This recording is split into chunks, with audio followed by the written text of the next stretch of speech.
بسم اللہ الرحمن الرحیم۔ السلام علیکم دوستو، آج ہم آپ کو اوریہ مقبول جان کا جو کالم سنانے جا رہے ہیں اس کا عنوان ہے بد تہذیب متعصب سازشی گورا پارٹ 2۔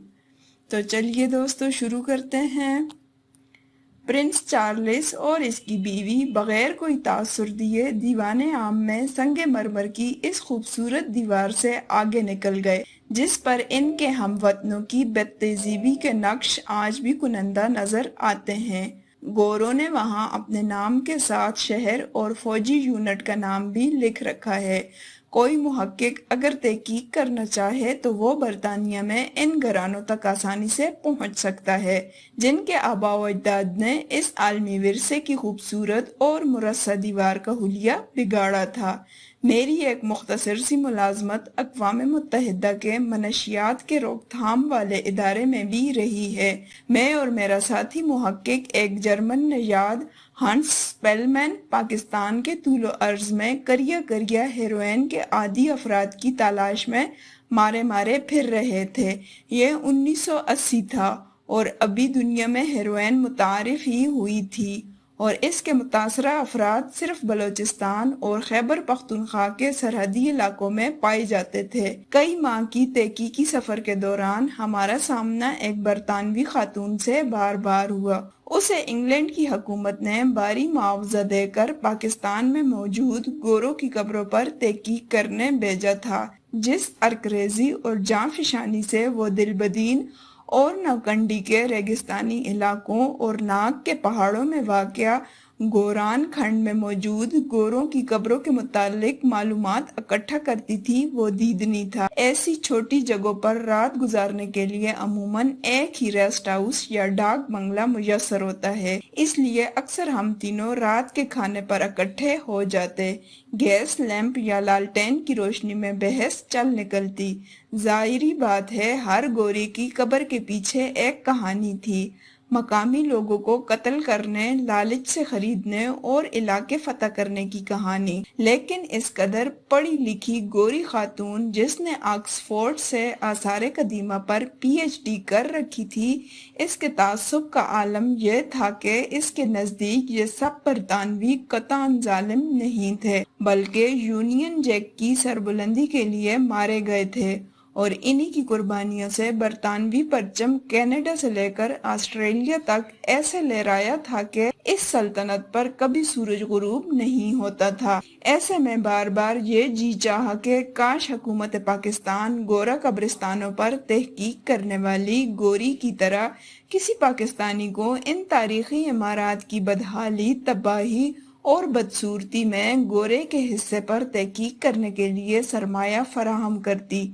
حیرت کی بات یہ ہے کہ پاکستان کی کسی یونیورسٹی میں بھی اس موضوع پر کبھی سنجیدہ تحقیق نہیں کی گئی۔ ہمارے تاریخ دان شاید یہ جانتے بھی نہ ہوں کہ گورا یہاں پر اپنی نفرت کے کیسے نقوش چھوڑ کر گیا ہے۔ برِ صغیر پاک و ہند کو سماجی، تعلیمی، اقتصادی اور ہنرمندی کے حوالے سے کسی اور حکمران نے نہیں بلکہ صرف اور صرف گورے نے برباد کیا ہے۔ مسلمان حملہ آوروں نے تو یہاں ترقی کی تاریخ رقم کی ہے۔ یوں تو تاریخ خود اس بات پر گواہ ہے، لیکن ایک معتبر گواہ یہاں پیش خدمت ہے اور یہ گواہی برصغیر کے بہت بڑے ہیرو بھگت سنگھ کی ہے جسے بغاوت کے جرم میں پھانسی دی گئی تھی۔ بھگت سنگھ کے مقدمے کی پوری فائل لاہور کے آرکیوز میں موجود ہے۔ اس کا طویل بیان اور عدالت کی جرح پڑھنے کے قابل ہے۔ اس کا یہ بیان دنیا بھر میں ہندوستانی تاریخ کے حوالے سے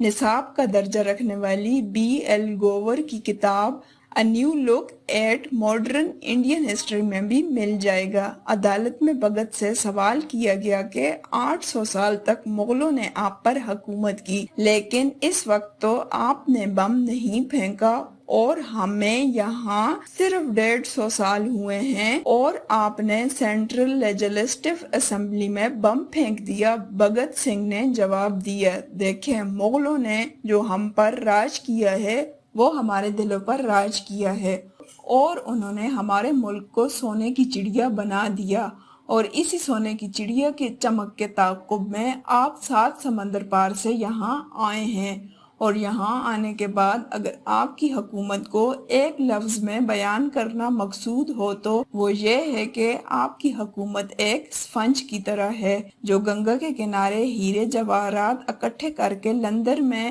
ٹیمز کے کنارے پر نچوڑتی ہے اور انگلینڈ مالا مال ہو جاتا ہے، اور اس دولت سے آپ اپنی ترقی کرتے ہیں۔ مغلوں اور پٹھانوں نے ایسا نہیں کیا، وہ یہاں سے کچھ بھی لوٹ کر نہیں لے کر گئے، یہیں کی دولت یہیں خرچ کی، یہیں عمارتیں بنوائیں اور یہیں کی دھول مٹی میں خود کو مٹا دیا۔ یہ صرف ایک بھگت سنگھ کا بیان نہیں ہے، برصغیر کا جو بھی آزاد اور غیر متعصب مورخ ہے، اس نے مسلمانوں اور انگریزوں کے درمیان موازنہ کرتے ہوئے ایسے ہی لکھا ہے۔ گورے نے جہاں اپنے دور اقتدار میں برصغیر کی معاشرتی روح سے ہر اس نقش کو مٹانے کی بھرپور کوشش کی، وہیں اس نے مسلمانوں کی پرشکوہ عمارات کو بھی باقاعدہ منصوبہ بندی سے تباہ کرنے، بدصورت بنانے بلکہ صفحہ ہستی سے مٹانے کی بھرپور کوشش کی۔ لاہور کے شاہی قلعے کی اصل دیوار وہ منقش دیوار ہے جو انگریز کی بنائی ہوئی اینٹوں والی دیوار کے پیچھے ہے۔ اس دیوار پر دنیا کا سب سے بڑا ٹائل موزیک کا کام ہوا ہے۔ یہ دیوار 50 فٹ بلند اور 1500 فٹ طویل ہے۔ دیوار کی ٹائلوں پر ایسے نقش و نگار بنے ہوئے ہیں کہ اس پر مسلسل پینٹنگ کا گمان ہوتا ہے۔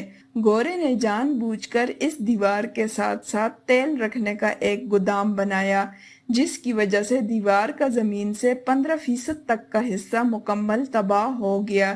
شیش محل اپنی خوبصورتی میں کمال رکھتا ہے، اس کی چھتوں اور دیواروں پر شیشے کا کام اپنی جگہ خوبصورت ہے، لیکن اس کے سنگ مرمر کے ستونوں اور دیواروں پر نقش و نگاری کی معراج یعنی پیٹرا ڈیورا کا کام ہوا ہے۔ یہ دراصل سنگ مرمر میں قیمتی پتھروں کے جڑاؤ کا ایسا کام ہوتا ہے کہ یوں لگتا ہے کہ یہ سنگ مرمر ایک مرصع تصویر ہے۔ شیش محل کے ساتھ نولکھا میں 1 انچ مربع میں قیمتی پتھروں سے پھول اس مہارت سے بنائے گئے ہیں کہ صرف 1 انچ مربع میں بنے ہوئے پھول کی 20 پتیاں ہیں۔ گورے نے شیش محل کو چھاؤنی بنایا تو گورے سپاہیوں نے جہاں تک ہاتھ جاتا تھا وہ قیمتی پتھر نکالے اور لے گئے۔ جہانگیر، نور جہاں اور آصف جاہ تینوں کے مقبرے ایک خوبصورت انگوری باغ میں تھے۔ اس باغ کی خوبصورتی کو تباہ کرنے کے لیے اس کے بیچ سے ریلوے لائن نکالی گئی۔ اس کا دوہرا مقصد تھا۔ یہ چالاک منصوبہ اس وقت مجھ پر کھلا جب میں نے آگرہ میں ڈائریکٹر محکمہ آثار قدیمہ کے دفتر میں تاج محل کی ایک تصویر دیکھی جس کے پاس سے ریلوے لائن گزر رہی تھی۔ میں نے پوچھا تصویر میں ایسا کیوں؟ جواب ملا ہم نے ریلوے لائن ہٹا دی ہے کیونکہ گوروں نے اسے اس لیے بچھایا تھا تاکہ تیز رفتار گاڑیوں کے بھونچال سے ایک دن تاج محل گر جائے گا۔